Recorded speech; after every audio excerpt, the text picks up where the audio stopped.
I think you build more trust by, like you said, being delineated in saying either yes or no. I would rather do business with someone who's black and white and not someone who's gray. I'd rather do business. I'd rather have a friend who I know is going to either come through 100% or they're 100% not.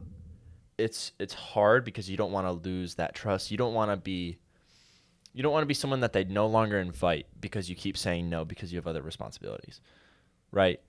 So it's difficult because you have these other responsibilities, and sometimes it's just an availability thing. You're just not able to. Like, you have other responsibilities, you have other things that you need to get done that take priority, which is fine. And you would hope that as someone who is your friend would understand that. And as someone who is your friend, I can absolutely understand that. I know the diligence and the work and time that you put into things. So whenever I hear the word no, I don't need an excuse from you. I don't need to hear what you're doing because I know that you're not wasting your time. It's not, hey, like, let's go get lunch, or hey, let's do this. And then you're like, no, sorry, like, I just want to finish this episode of TV. Like, then I would be upset, obviously. But I know, like you said, if you tell me yes, you're going to keep to your word. I know that you're going to pull through. But if you tell me no, then I don't have to worry. There's still no worry. Versus, like you said, with the maybe, there's a lot of worry. There's a lot of gray area, literally. And it's just not beneficial for either side. And this is what I want to really talk about is trust. So what does trust mean? What does trust look like for you currently, for your future? Elaborate on that for me. I'm curious. So I explained this in another episode when it comes to trust. I think trust boils down to discipline from yourself. So it's telling yourself that you are going to do something and then following through on that thing. It's about holding yourself to that standard and making sure that you establish that trust in yourself, that trustworthiness of keeping your word to yourself. That's what it's about. And that's what trust is. That's what trust is for yourself. That's what discipline is. It's holding yourself to a standard, and whatever that standard is, following through and finishing. And once you establish that in yourself and you continue to establish this discipline, this trust and trustworthiness in yourself, that is how you can then have trust and create trust in other people. Give them that trustworthiness. Level up your trustworthiness skill, you should say, to where then I know that I can be trustworthy. I'm trustworthy when it comes to you, to my relationships with other people. It starts with you setting up a trustworthiness in yourself that you work on, to where then you can give that to other people, because you know, if I can stay true to my own word, to myself, I can do that for other people.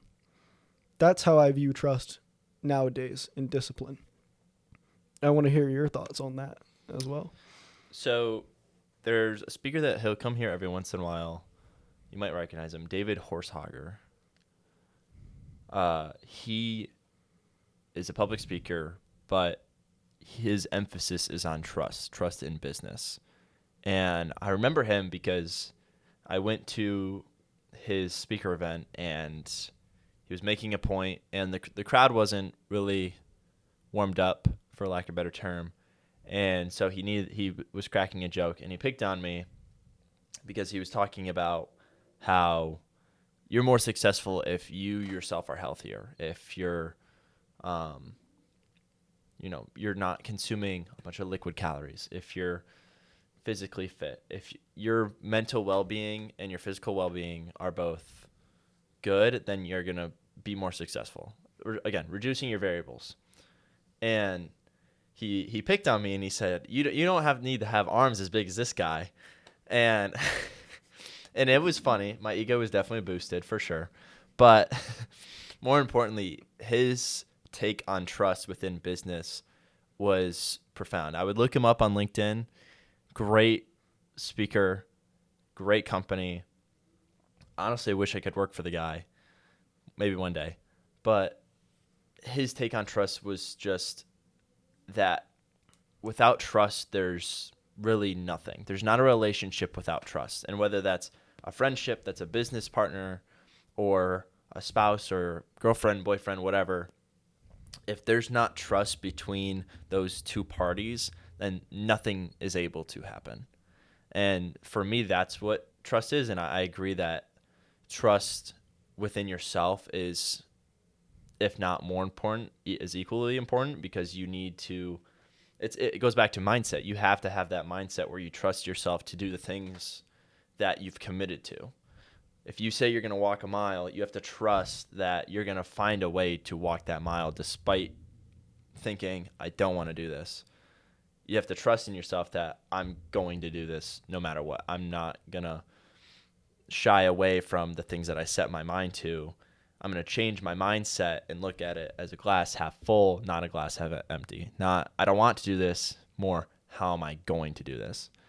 And what I think it boils down to for trust with other people is the trust that you have in yourself is the trust that you need to have with other people. And I'm someone who, I give people 100% of my trust until I have reason not to. And then once I lose that trust within that person, if they betray me, if they do me wrong, it is infinitely times harder for me to regain that trust from that person. And this goes both ways. I'm not saying that I'm perfect. I'm not saying that I've had instances where, you know, I've had to lie to someone for either their own good or my own good. Things happen. That's life. But I think it's important to recognize that trust is a commodity, and it's not easy to come by, especially once it's lost. It's really, really hard to get back. If you guys enjoyed this video, be sure to subscribe and watch this next video right here.